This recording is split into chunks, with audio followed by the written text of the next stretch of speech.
So Max and Red Bull did bounce back from the Singapore Grand Prix weekend. It wasn't that FIA technical directive after all. Surprise, surprise. And in so doing, they dominated the Japanese Grand Prix at the brilliant Suzuka circuit, and along the way clinched the 2023 Constructors World Championship for, got to get this right, Red Bull Racing in association with Red Bull Powertrains and Honda. I think it's that order. Congratulations to all concerned. Superb day for Max Verstappen. The only glitch, if you call it that, I mean, it was really just part of this amazing tapestry that is Suzuka. And I think what this video is all about is how high the standard of driving was, I think, throughout the race. We saw some incredible passes. And it all began right at the start of the race when the lights went out and Max on the pole is faced with this slightly different situation. As I said yesterday, you got the downhill run into that first beautiful combination of corners, 1A, 1B, and then that run up into the S's. Pretty narrow and very, very quick approach to 1B, the tighter part of the first corner. Everybody else calls it turn 2. I call it 1B. And Max got too much wheel spin. Easy to do on that downhill run, even from the pole, even on the clean side of the grid. So he's going down there and he's got the two McLarens either side of him. Oscar Piastri on the inside, going really well, just charging down the inside, keeping the car more or less straight. And Lando Norris, who's made an even better start, on the left. So Max is starting to think centre of the road, protect the left. This moment, the psychology of the individuals came in to play, I think. Put Oscar out to one side for a second because he wasn't really in a strong enough position to do the pass on Max. But we've seen passes into that corner and we would see them later this afternoon in the Japanese Grand Prix. But this was Max Verstappen and that was Lando Norris. And Lando was ahead as they went through the first part, through the kink, the right kink. He's definitely ahead. And there was a moment there, if he had been a George or dare I say it, a Kevin Magnussen, probably a Charles Leclerc as well, I think he would have gone for it. But he's Lando. And this isn't in any way to detract from Lando. You could argue this is the great quality of Lando. He knows when to push and when to shove. And he was almost there, but then he gave the position to Max. And I think from Max's point of view, again, the psychology of the individual, I think from Max's point of view, he was thinking, this isn't Charles. This isn't George. This is Lando. And I think I've got this. I know I've got this. Put the head down, go. And so it proved. It was a really interesting standoff between the two for a millisecond. We didn't get to see a great camera angle of it, oddly. A few things we didn't get to see very much of, but it was enough to get a taste of how difficult and challenging, if that's the right word, it's a bit overused, but daunting that first run is. And then, of course, up the hill, Max pulled away. And then the safety car came out because there's quite a lot of debris from a inevitable midfield shunt going into that first corner. Albon up on two wheels, Bottas bouncing off him, 3 into 2 does not go into there, 2 into 2 just about. But once the DRS had been enabled, Max was already 2 seconds clear, 2.5 seconds clear of Lando, and that was it. So Lando, I mean, the significant thing there, I guess, in terms of the race structure was that Lando was then in front of Oscar Piastri, and that kind of coloured it a little bit in terms of Oscar's race. They brought him in earlier, I think, maybe just to sort of juggle things around, maybe to keep the two apart because they're very closely matched, and Oscar had out-qualified Lando. And above all, McLaren needed to get both cars through into P2, P3, and maybe a win if Max had a problem. So they brought Oscar in quite early and Lando stayed out longer. But there was a moment a bit later on when Lando was catching Oscar because his tyres were newer. And Oscar got held up a bit. And he said something like, we're losing time now, I need to pass. To the point where Oscar never said anything at any stage, just very calm and very cool. Whereas Lando is the one that's always going to react, I think, when Oscar is cramping his style a bit. And that is something that's going forward we're going to see more of. And I've been predicting that from the moment McLaren decided to replace Daniel with Oscar Piastri. If you've got a Lando, you don't really need an Oscar. And if you've got an Oscar, you don't really need a Lando, you could argue. Now, he's that good. And this whole business of having a balanced pair of drivers in your team, Max Verstappen, Sergio Perez, very good example, came pretty much into focus at Suzuka, alongside the quality of the driving and the overtaking and how good this circuit is and how it brings that out in the drivers. We also had a highlight on the imbalance between, say, Lewis and George, and to some extent between Pierre Gasly and Esteban Ocon, and kind of between Lando and Oscar. So anyway, let's just try to keep the race in some sort of structure, because McLaren then did a really good job of finishing second and third. Lando ahead of Oscar. Not too many dramas, although Oscar's pass on George Russell. George went into a one-stop strategy, and I think Mercedes did that kind of to get him away from Lewis, because those two were really at it. George is starting to slow down, obviously, on his one-stop strategy, and Oscar catches him. But getting past George is never easy. The guy's unbelievably aggressive. And in the end, Oscar does a pass around the outside going into 1A, and he's there, forcing George to give seed position going into 1B. For a rookie in a McLaren, that was one of the best passes I've seen for a long, long time. I mean, that was reminiscent of Kimi on Fisichella, sort of 2005. That was a really good pass. And then later on in the race, just while I'm on the, getting on the passes, because it was so exhilarating to watch. We had Charles Leclerc doing the same thing to George. Just really, really good to see two of these big, heavy Formula One cars going side by side into 1A and then into 1B, and the guy on the outside holding it. Where on the marbles is really impressive. And it's another point to go back to the start, I think, with Lando. Of course, the tyres weren't up to temperature either, and he did have a bit of understeer. So again, full credit to Lando for seizing the moment for what it was, that he could almost have done it, but better not to let anything touch his precious McLaren Formula One car. So that was a good call by Lando, but he was very close to being able to get Max. And there was another great pass a bit later on when Fernando Alonso had to stop quite early in the Aston Martin. He was the only one of the top runners, potential top 10 finishers, who had started on the soft tyre, came in quite early. Carlos Sainz ran relatively long on his set of mediums. And when he switched to a new set of mediums, he was obviously going very quickly and caught Fernando relatively quickly on his first lap. But where was he going to get Fernando? Fernando's very difficult to pass at the best of times, and his tyres hadn't exactly gone off at that point. And Carlos got him on the outside. And you don't see this pass very often, on the outside of that run out of the hairpin going into Spoon, where there's not a lot of grip because there are a lot of marbles there. And he's just on the outside. Yeah, Carlos Sainz on Fernando Alonso, the two Spaniards as well. I mean, Fernando would not have enjoyed that. And indeed, immediately after that, Fernando started to get on the radio. That's when he did start to get on the radio saying, you stopped me too early. I'm now in big trouble. I'm in amongst I'm getting fed to the lions, I think was the phrase he used. Classic Fernando. And then he started to say how slow the Aston Martin was in a straight line. So how could he compete with anybody anyway? As if that was news. I mean, we've seen how slow the Aston Martin was from Zandvoort, from the Dutch Grand Prix, then at Singapore, and then in practice in the build-up to the Japanese Grand Prix anyway. So why he thought they would be competitive on the straight, I've got no idea. Anyway, eventually they got it right with Fernando, and he got into his position in the top 10, back of the top 10 in the end. But that pass, that was a really good Carlos Sainz pass, I thought, on Fernando too. So yeah, some amazing overtake, some amazing driving. And then to the backdrop of the serenity, if you like, of everything that was going on at Red Bull, partly because of the job Max was doing in the car and how he was just rhythmically going around recording lap after lap quicker than anybody else, obviously setting fastest lap on his last new set of tyres. And then at the same time, Sergio Perez sitting calmly in the garage while all the damage from the early lap shunts he's had is being repaired. He's just sitting there. It's like one car team winning the Constructors Championship. Yeah, Checo played his role. Of course he did. Won races, lots of testing, lots of development, good input.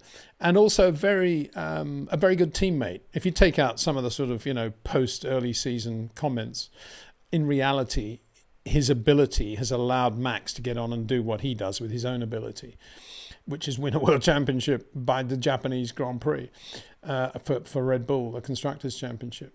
And against that serenity, you had this unbelievable infighting going on at Mercedes when, I think, as I say, to keep the two apart, eventually they put George onto a one-stop strategy so they wouldn't be just racing head-on. But it all started from, and again, the TV cameras didn't really pick up the beginning to this, but at the restart after the first safety car, we suddenly saw George going inside Lewis into the chicane, the last corner of the lap. Not really an overtaking place unless you've been racing another car for 2 or 3 laps and you basically know where they're at and what they're doing and where they're quick, where they're slow. And maybe if the guy's unbelievably good under braking and you've got terrible brakes, you eventually know you're going to get past maybe into there. Even so, you've got to get a good run out of 130R. So Lewis lets him go, but you can see the adrenaline now is pumping like crazy. And there's nobody and in front of the Mercedes garage. They go down the hill, Lewis is tucked in behind George, pulls out and does a very decisive, I wouldn't say chop, but pass going into 1A and on George. And I guess it's a slightly different dynamic, of course, because this isn't the George Russell that maybe Max has to race against. This is the George Russell that is Lewis's teammate. So he backs off slightly and Lewis gets the position back. But then it doesn't stop there. And Lewis has one of his moments, several moments that he had all weekend coming out of Degner 2, when he runs wide over the curb, bounces over the curbs, all the crud coming out front of the back of the car, which wouldn't have impressed George too much, I suppose. And George, of course, gets some momentum and gets him close up going into the hairpin, gets the run out of the hairpin. And as they're approaching Spoon, he doesn't do what Carlos does, obviously, but he's sort of quicker than Lewis. Lewis is still sort of trying to get the momentum back again. And George is sort of on the outside, middle to the outside. And Lewis, on his approach, just sort of runs wide, a little bit like the Oscar Piastri move going into the second chicane at Monza. And George has to go on the runoff area to kind of avoid him. And at this point, George gets on the radio and says, are we racing other teams or are we racing ourselves? Which is quite an aggressive thing for a Mercedes driver to say in public, on air, on the radio, bearing in mind this is the most conservative of blue chip Formula One teams. And just as a reminder, when Mercedes and Lewis obviously got totally mistreated at the Abu Dhabi Grand Prix in 2021 with the ridiculous decision by the race director at the time, Mercedes didn't defend Lewis for very long. They kind of gave up the fight after a month or two, instead of taking it right to the highest extreme, because they're Mercedes, because they're blue chip, because they wanted to get on with the 2022 season and didn't want to make too much of a drama. And so, no problem. That's what Mercedes are. Very conservative Formula One team. But to that background, you got George Russell saying, are we racing each other? Are we racing other teams?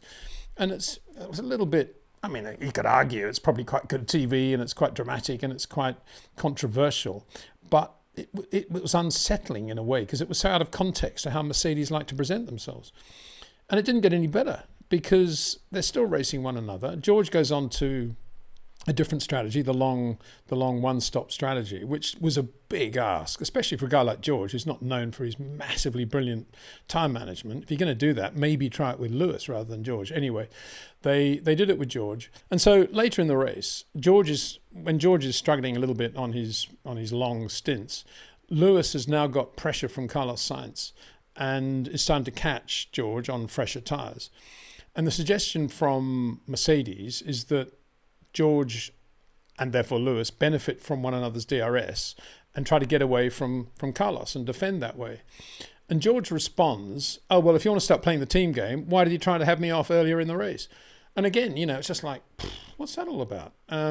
Anyway, Mercedes told George to give position to Lewis, which he resisted orally and then gave him physically. But you could tell there was definitely acrimony between the two now, and that's not a good thing. And imagine, as I've been saying for a long time, imagine if Mercedes had a championship-winning car, and this was the World Championship and Grand Prix wins they were racing for. Imagine what it'd be like between Lewis and George. I mean, the good thing is it's only for the minor placings. It's all you can say. Does it really matter that much, I suppose, is what you'd say in the boardroom afterwards. But if they do get in a position actually to be doing something serious in 2024, big ask, got to say, then, how are you going to manage that Lewis Hamilton, George Russell imbalance? Lewis always wanted to keep Valtteri, not necessarily because he loved Valtteri, but because it was the right balance of the team. He could feel that. That was the same as Max Verstappen, Sergio Perez. Anyway, I've made that point a million times, but it came to the surface more than ever before, I think, in the Japanese Grand Prix. And in the end, Lewis drove a very good race. He, there were some moments when you thought, where's Lewis? But other moments when you thought, wow, this guy's amazing, brilliant. He's still got everything that Lewis Hamilton always had. Really, really good. Charles Leclerc, great pass, as I say, over George, and he pulled away from Lewis to finish a very good fourth behind the McLarens. He was always going to be the quicker of the two Ferrari drivers, and so it proved. Carlos Sainz did a very good job in the end, a polished job to finish P6 between the two Mercedes. But a disappointing day for Ferrari if you look at it in the perspective of having won the Singapore Grand Prix the way they did from the pole and not capitalizing on that, really. I mean, all that's happened is that, as predicted, Charles Leclerc has kind of reasserted himself on a real driver's circuit. I predicted yesterday when in FP3, when the track temperature was 44, very hot, relatively hot compared with the rest of the weekend, and Ferrari did those with both drivers, did runs on the soft tyre with fuel in the car, that Ferrari would be looking at starting the race on the softs, or at least one of the cars maybe on soft tyres. And in the race, I think, on race day, I think they got psyched out, as did everybody else, by the temperature. It was 45-degree track temperature going into the race. And maybe they just thought, well, better be conservative. The soft tyre isn't going to last very long. I think they made a mistake there, I got to say. And it's not because I thought they would be on the soft tyre. I think there was nothing to lose, because had they started one or both cars on the soft tyre, as Fernando Alonso proved, that's about where he was going to finish anyway. So where was the downside in running the soft tyre? At least it would have given them track position. And we saw in the early laps of the race how advantageous it was to be on the soft tyre. Fernando Alonso passed a lot of cars on the opening lap, as did Liam Lawson. Really good. Didn't see much of it on TV, but Liam Lawson was superb on the early laps on the soft tyre. And Ferrari on the soft tyre, I think, would have had at least one car, if not maybe both, ahead of both McLarens. And that might not have resulted in anything, but it was worth something. I mean, all they were going to do is just run the same race that they did and finish behind both McLarens. What they needed to do was beat the McLarens, and Ferrari didn't. So they went from winning Singapore to getting beaten by not only Red Bull, but also McLaren around Japan, which is quite a big drop in performance, in relative performance for Ferrari in the space of 7 days. So let's just have a look at where Ferrari were in the race around Suzuka, this brilliant circuit, compared with McLaren. Look at the best sector times from the race. Okay, forget about Max Verstappen, different world. Lando Norris 34.3 in sector 1, Oscar Piastri 34.5. And these are relevant times because it's when they're out doing a quick lap on a new set of tyres. So it's all relevant, relative. Norris 34.3, Piastri 34.5. As I said yesterday, Norris a shade quicker up in sector 1 yesterday as well. So no surprise to see him a little bit quicker there in the race as well. Charles Leclerc 34.8, Carlos Sainz 34.8 as well. That's a big difference for a Singapore Grand Prix winning car through sector 1 of the Japanese Grand Prix at Suzuka. And Lewis Hamilton 34.4 in sector 1 as well, obviously on that new set of tyres, but right up there with McLaren. So let's see where Lewis is losing. 42.7 in sector 2 compared with Lando Norris 42.4. So there are more straights there. And Lewis in sector 3, 18.5. Lando Norris 18.6. So not a lot of difference between any of them in sector 3, apart from Max Verstappen, of course. In sector 2, Lando Norris 42.4. Carlos Sainz 42.8, Charles Leclerc 42.8. So again, a big difference in sector 2, which is the Degners, the hairpin, and the run down to Spoon. So yeah, I mean, Ferrari in terms of all-round downforce, efficient downforce from the centre of the car, making the floor work, a long way away from McLaren. As indeed are Mercedes, if you want to take into account wanting to be reasonably quick in a straight line, good on all sorts of corners. That's where McLaren really scored over Mercedes in Suzuka. You've got Lando Norris substantially quicker than Lewis Hamilton in sector 2 around Suzuka. And this, don't forget, is the Mercedes customer team blowing away the 7 times world champion in the Mercedes factory team. I mean, that point should not be forgotten, because it's quite easy in the middle of the day to say, oh, there's a McLaren, there's a Mercedes, Lando's going well, there's George, there's Lewis.